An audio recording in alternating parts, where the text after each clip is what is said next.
Avui hem aprovat els pressupostos generals de l'Estat i ho hem fet amb el vot favorable d'Esquerra Republicana.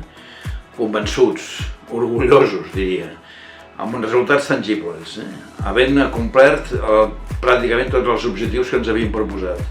Perquè és la nostra obligació, no podem quedar-nos indiferents o simplement esperant que algú ens ajudi o ens reconegui els nostres drets. I per això avui podem parlar d'unes inversions de 2.300 milions i d'unes garanties per a la seva execució. Les vigilarem i les aplicarem.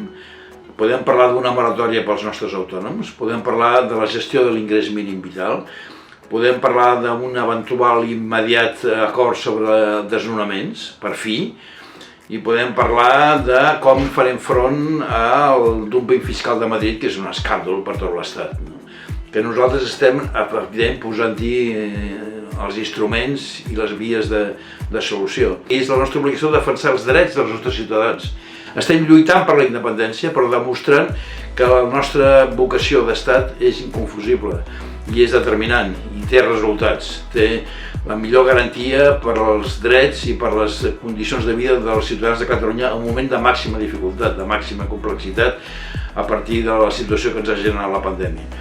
Avui és un bon dia per Catalunya, creieu-me. Esquerra Republicana no s'ha refugiat en el no a tot, en la irresponsabilitat, en el mirar cap a una altra banda o en la pura exigència d'un futur magnífic, pel qual tots estem treballant. Treballarem junts per aquest futur, però avui toca defensar els catalans i catalanes i és el que estem fent amb el vot favorable als pressupostos generals de l'Estat.